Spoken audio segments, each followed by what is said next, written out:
Super 6 super 7 గురించి మాట్లాడాల్సి వస్తే వాటి గురించి ఏమైనా చంద్రబాబు అని అంటే ఇదే పెద్ద మనిషి చంద్రబాబు నాయుడు నోట్లో నుంచి వచ్చే మాటలు ఏమిటి? సూపర్ 6 అంటే ఏమిటి నాకు గుర్తులేదే.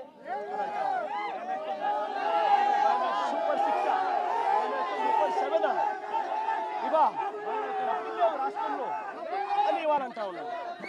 ఇవాళ నిజంగా ఇదే పెద్ద మనిషి చంద్రబాబు నాయుడు అడుగుతాను, ఎన్నికలప్పుడు ఈ పెద్ద మనిషి చంద్రబాబు నాయుడు గారు అన్న మాటలు ఏమిటి? ఎన్నికలప్పుడు ఈ పెద్ద మనిషి చంద్రబాబు నాయుడు గారు ప్రతి ఎమ్మెల్యే అభ్యర్థిని ఇంటికి పంపించి డోర్ టు డోర్ క్యాంపెయిన్ చేస్తూ అన్న మాటలు ఏమిటి? పిల్లాడు కనపడితే చాలు నీకు 15,000, నీకు 15,000, నీకు 15,000, నీకు 15,000 సంతోషం.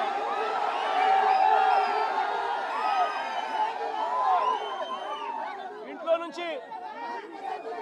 నుంచి ఆ పిల్లల అమ్మ బయటకు వచ్చింది అనంటే, ఆ అమ్మ బయటకు వచ్చిందనంటే, ఆ అమ్మతో పాటు వారి చిన్నమ్మనో వారి పెద్దమ్మనో బయటకు వచ్చిందనంటే నీకు 18,000, నీకు 18,000 సంతోషమా?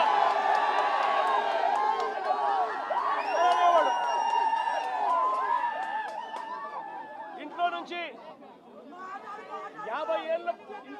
50 ఏళ్ళ పైచిలుకు ఉన్న మహిళ బయటకు వస్తే చాలు, ఇంట్లో నుంచి 50 ఏళ్ళు పైచిలుకు ఉన్న మహిళ బయటకు వస్తే చాలు, జగనన్న చేయూత కింద ఇచ్చింది కేవలం 18,000. చంద్రన్న వస్తున్నాడు, మీకు సంవత్సరానికి 48,000 ఇస్తాడు, మీకు సంతోషం.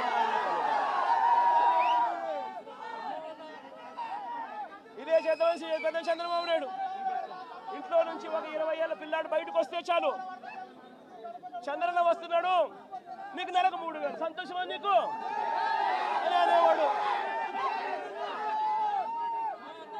ఇంట్లో నుంచి కండువా వేసుకొని రైతు బయటకు వస్తే మీకు 20,000 సంతోషమా?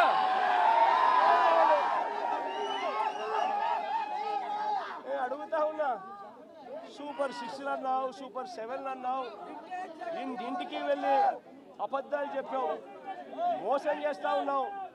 మోసంలో నుంచి కోపం పుడతా ఉంది. ఆ కోపంలో ప్రజలు రోడ్డు ఎక్కకూడదు అని చెప్పి, ప్రజల తరపున ఎవరు ఉండకూడదు అని చెప్పి ఎంతటి దుర్మార్గంగా కేసులు పెడతా ఉన్నారు, ఎంత దుర్మార్గంగా పోలీసు వ్యవస్థను మీరు వాడుకుంటా ఉన్నారు. ఇవన్నీ గమనించమని చెప్పి ప్రజలను కోరుతా ఉన్నా. చంద్రబాబు నాయుడు గారికి ఇప్పటికైనా గట్టిగా చెప్తా ఉన్నా, అయ్యా చంద్రబాబు నాయుడు గారు చేసిన తప్పులు ఒప్పుకోండి, ప్రజలను క్షమాపణ అడగండి, అడిగి ప్రజలకు చేతనైన మంచి చేసే కార్యక్రమం చేయమని అడుగుతా ఉన్నా. ఇలా చేయకపోతే మీ పుట్టగతులు ఉండవు, వేగంగా మీ పాపాలన్నీ పండుతా ఉన్నాయి. శిశుపాలను పాపాల మాదిరిగా మీ పాపాలు చాలా వేగంగా పండుతా ఉన్నాయి. మీ ప్రభుత్వం నెక్స్ట్ ఎలక్షన్లలో సింగిల్ డిజిట్లు కూడా రాని పరిస్థితిలోకి మీ ప్రభుత్వం పోతుంది అన్నది కూడా ఇదే సందర్భంగా తెలియజేస్తా ఉన్నాను.